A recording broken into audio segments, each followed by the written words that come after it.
Hello, everyone. It's Robert Holmes, and I am joined by Miss Mary Dillon. Mary and I go way back. It seems it's got to be more than 15 years, right, Mary? I don't. Yeah. 15 years or so. And Mary and I actually hadn't communicated in quite a while because I changed careers with a different job, and that's our link and connection was with our careers, and we did business together. And then I published One Fish Changes Everything, and Mary read it, and she reached out to me on LinkedIn, and we reconnected, and it's been a great renewal of a relationship that is a special relationship. I can honestly say that, Mary, and it's a real pleasure to know you and have you here today. So thanks for joining us. Thank you. I'm honored. I think the world of you, Robert. And thank you so much. Yeah. Thank you so much.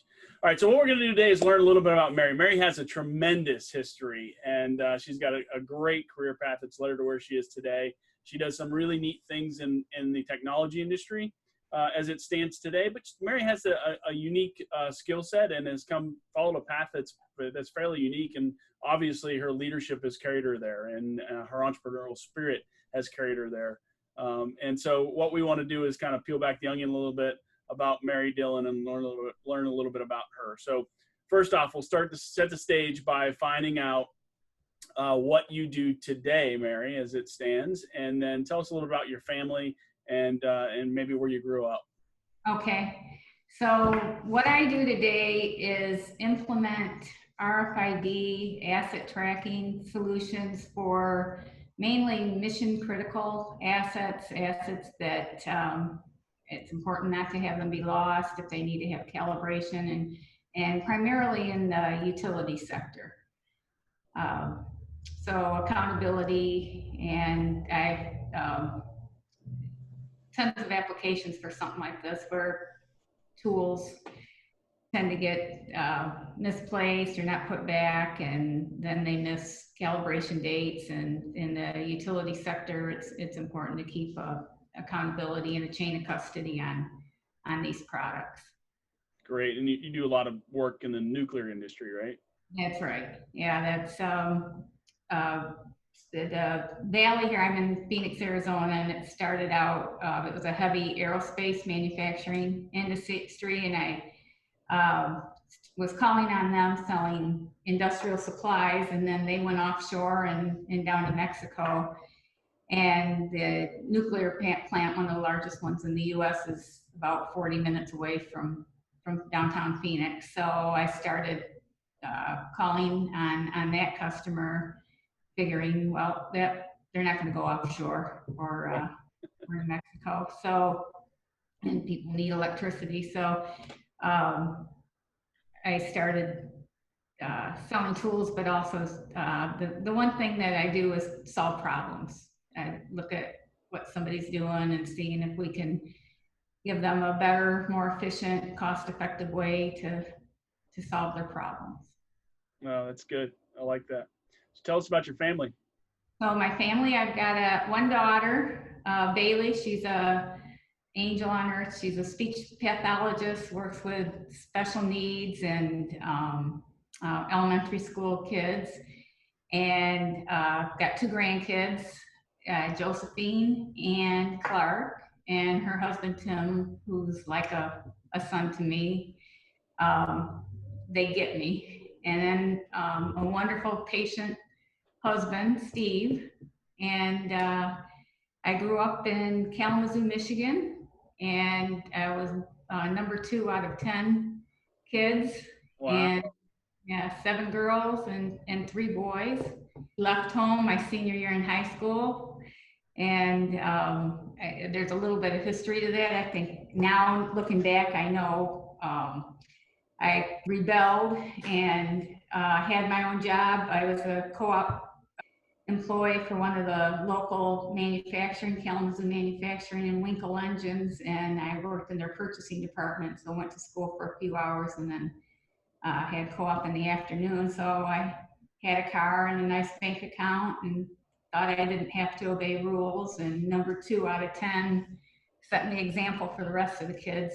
And I kind of got kicked out of the house, got my own apartment my senior year in high school. But backing up The thing that I think, well, I know had me, one of the main things that I rebelled was the time. It was in the 70s, but also 4 years before that, the youngest brother who I was shared a room with and was the love of my life, he was Down syndrome and he passed away of leukemia. So that was traumatic. And I think just, looking back now, told my parents how sorry I was that I put them through all that, but they forgave me long time ago. And what a story. We're just getting started. yeah. What a story. So obviously, right, this independence has been something that's been in you for a long time. Yeah. So, it's funny because my youngest son, Rylan, shows this independent trait in a big way, and I was very much like that. My mom, when my mom was still alive, used to tell my wife that Rylan is just like me, just like me.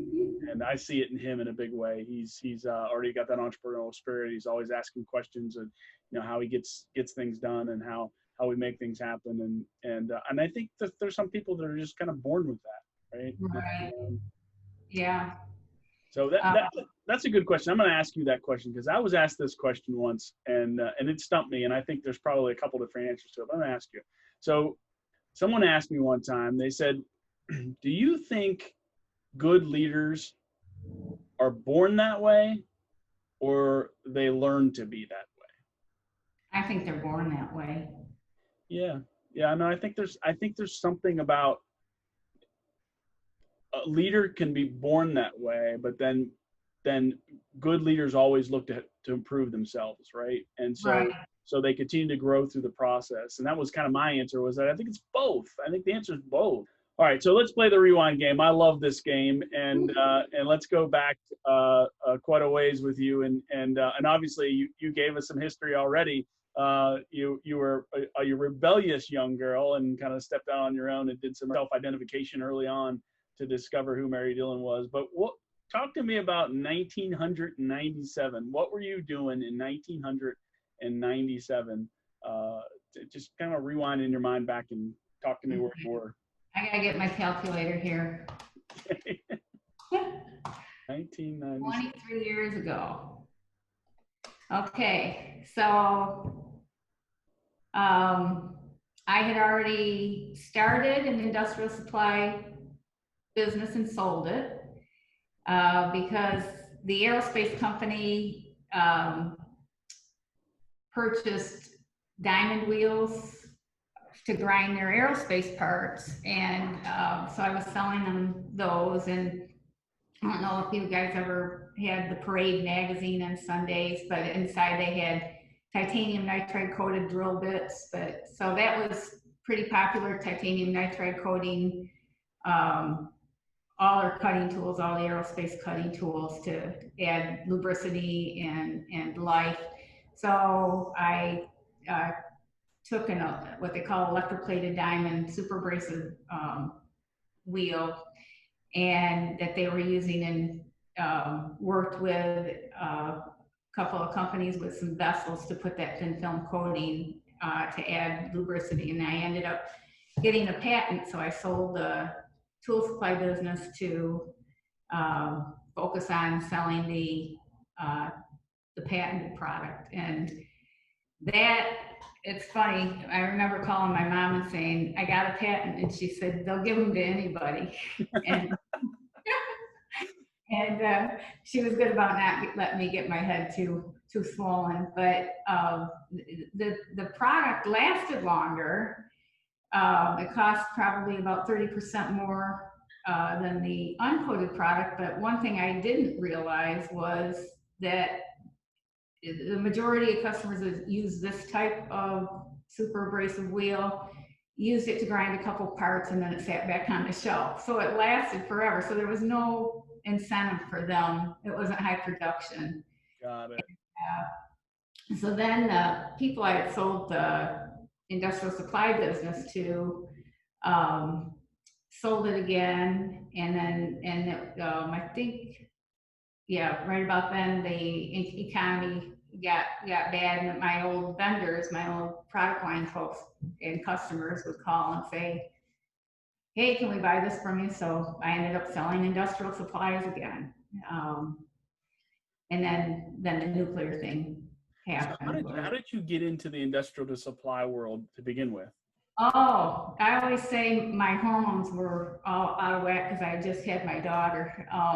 I was selling nickel alloys. So I just, of course, I didn't go to college.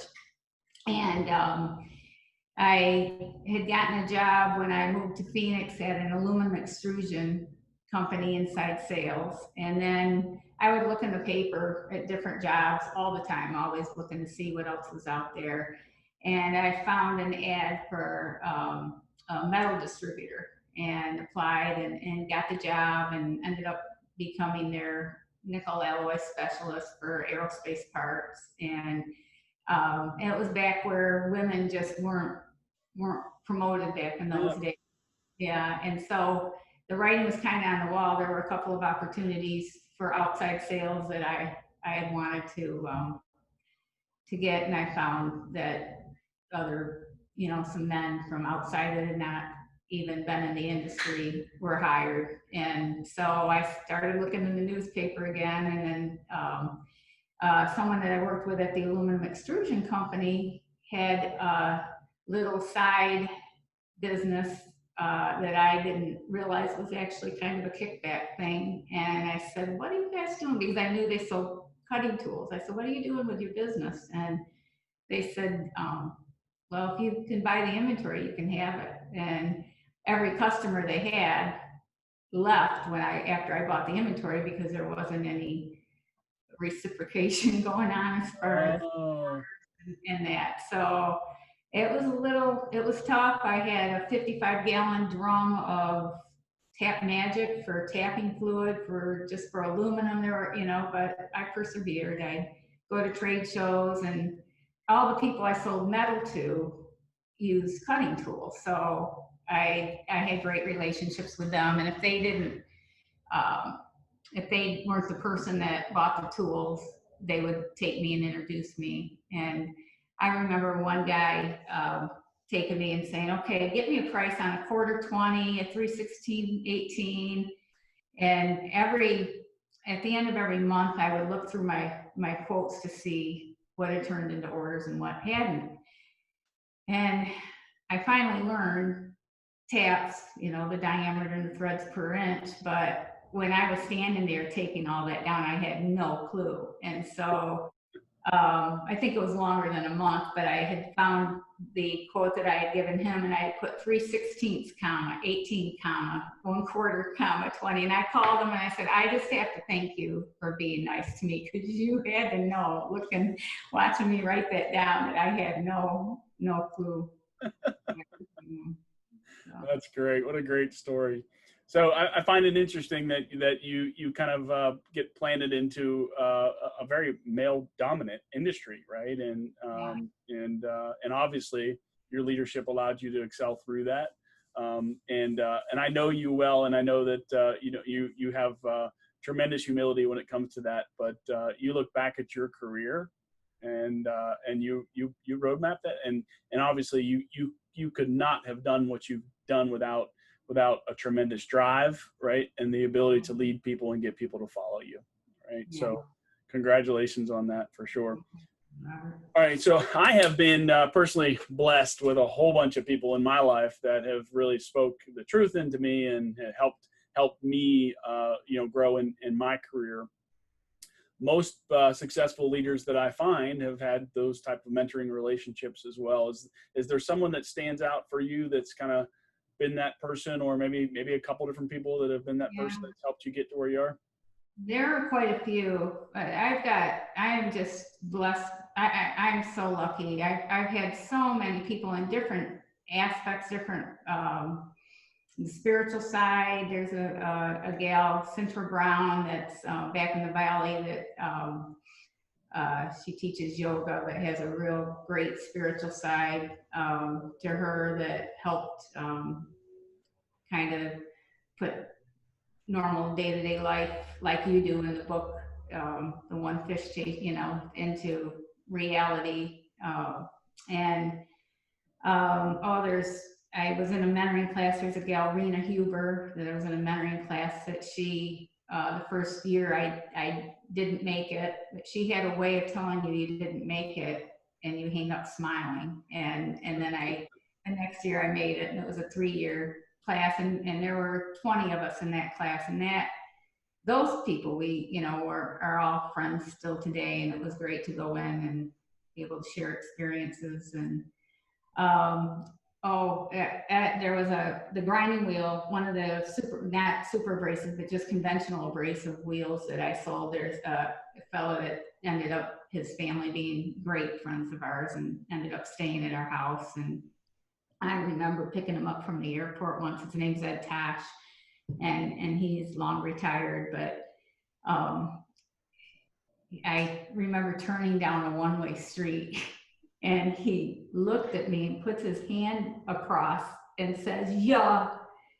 And I told his wife, and she goes, "You know what he was going to say?" And I said, "Yeah, he was going to say, 'You dummy.'"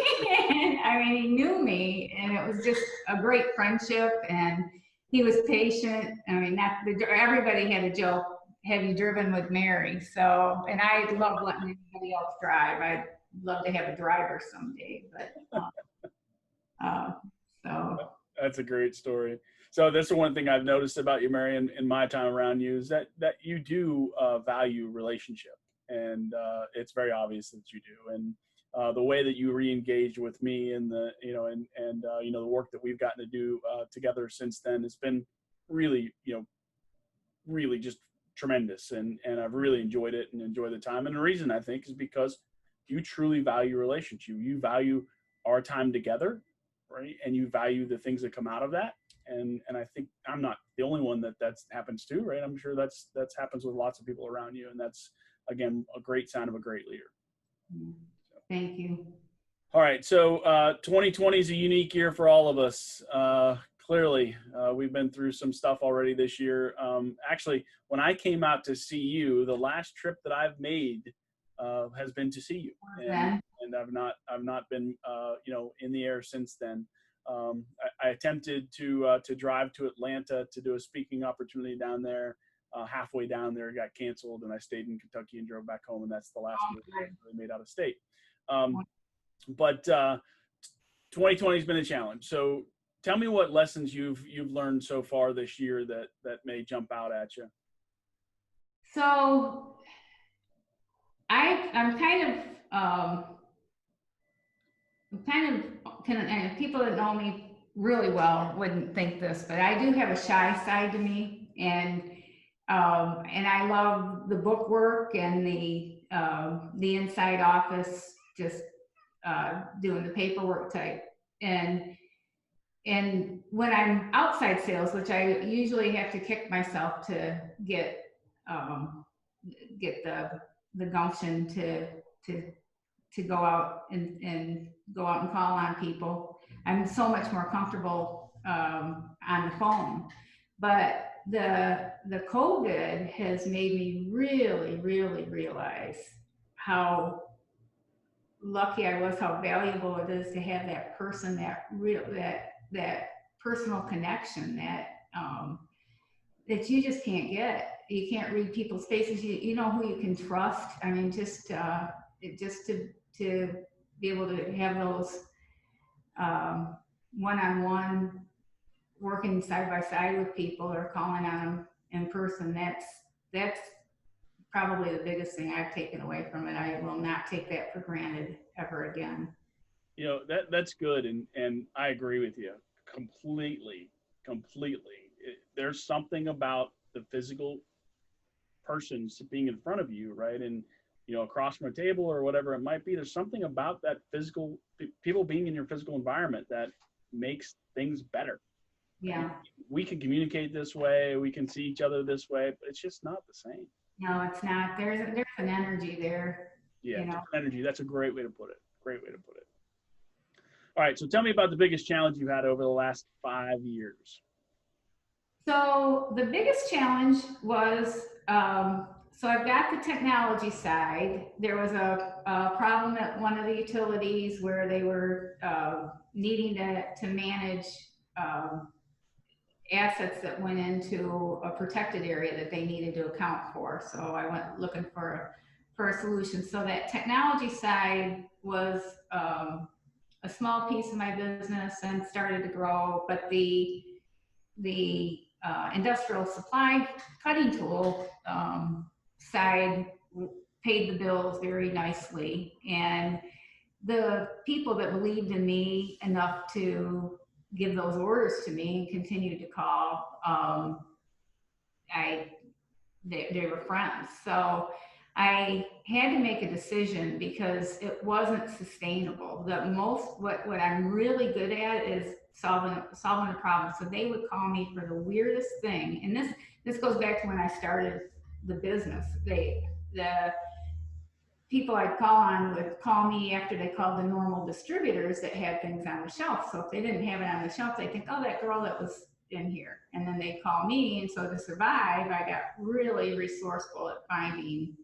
oddball things. So I have, it's kind of a curse and a gift that if they called me and said, I need just the most oddball, weird widget imaginable, and I need it on the dock first thing in the morning, I can see that product I can just see it being driven right to their dock. And I love it, but it was not sustainable. So there's a bunch of one-offs. So you don't have inventory. That's,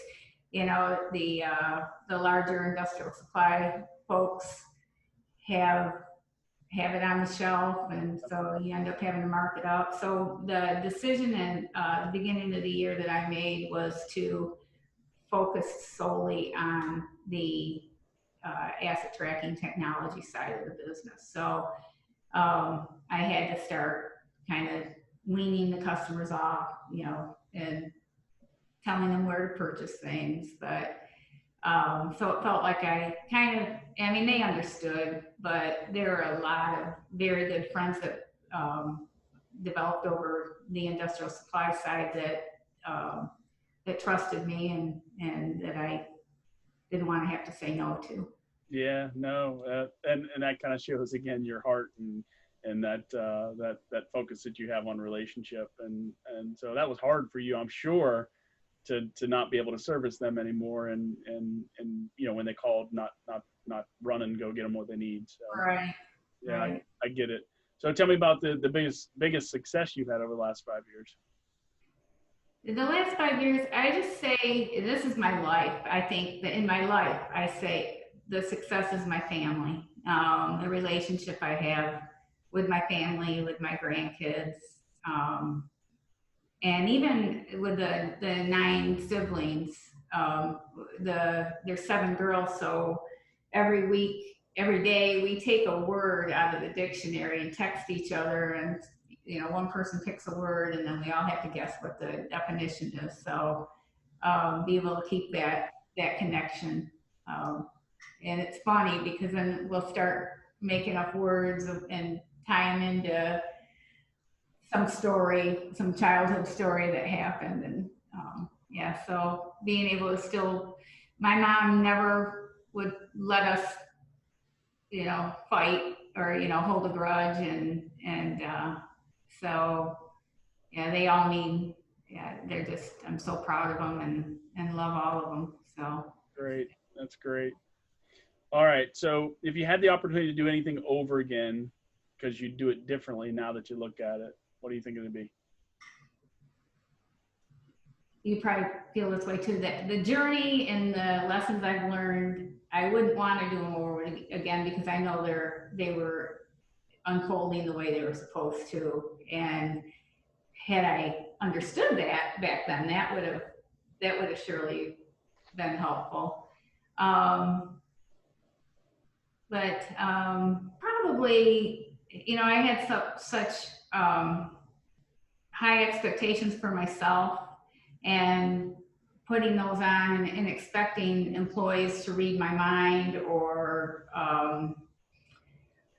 think like I do, and then just I think with some of the relationships, I would take it personally, and so then almost kind of it was over with in my, because I took it personally, that these people that I hired, that I trusted, that I get so pumped up about, end up just, but today I know I could sit down with them and have I wouldn't have the fear, and I wouldn't take it personally. So those type of relationships for some of the employees that didn't work out, and it doesn't mean that they, wouldn't have regardless, but that being able to be honest with them and help them hopefully grow.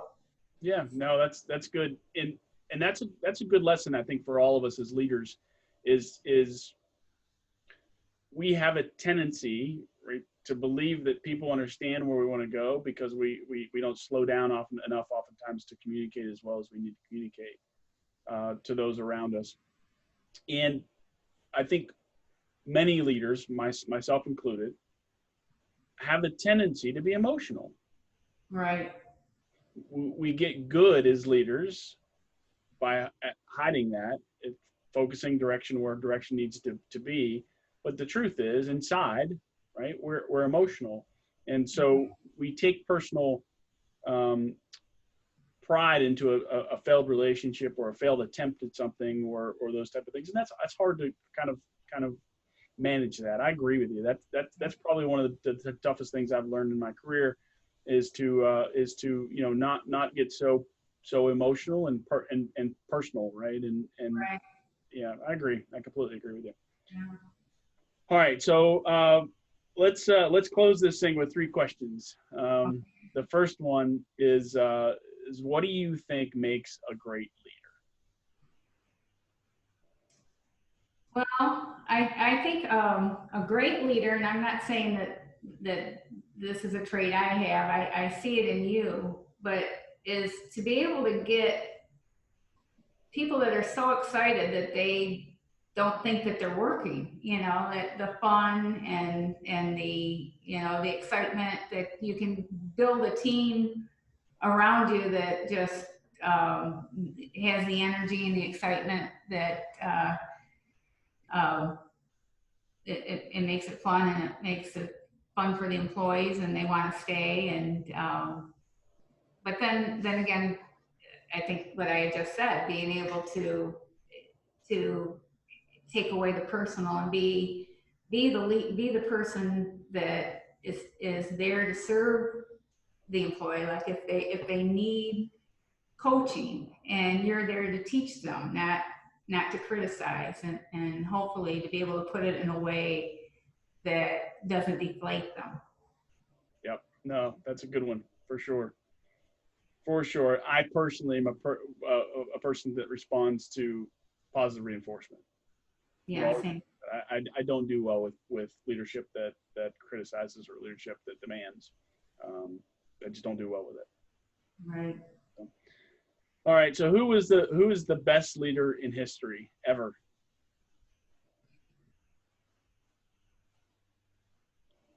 There's so many, I know. I know. You know who? And I mean, there are so many. So I wouldn't say ever, but I think is in a business setting, I had a ton of respect for Jack Welch. Yeah. Really? Yeah. And he was the founder of GE, born in Salem, Massachusetts. And I just loved his books. And one of the things I was fortunate enough to do, there was an aerospace company here in town that had taken one of his MBA courses. And I called on him because when I went into his shop, his employees were just so engaged, and they had goals, and they actually had, if they met the goals, if the company met the goals, they ended up with their annual salary as a bonus. He had, and they had metrics throughout the shop. And so I asked if I could meet who owns this company. And so I got to be friends with Lee Benson, the owner, who since sold to a big aerospace company. But he had just been and through that Jack Welch schooling. And the system that he had, Jack Welch was so impressed that they ended up forming a joint venture. And he has a software. It's called Evaluate to Win. It's called something similar now, where they have a software where you can do what he had implemented in his own company, and they started marketing it. And so I was lucky enough to help beta test that. I didn't have missions, visions, or values, so that took 6 months because I wanted it to be something I felt. I didn't want to walk in and see it on a wall, and like you do in many companies, and there's no sincerity. And so that Lee helped me work through putting the mission, vision, values. So that's how you start the template. And my company was really so micro small, but I was fortunate enough.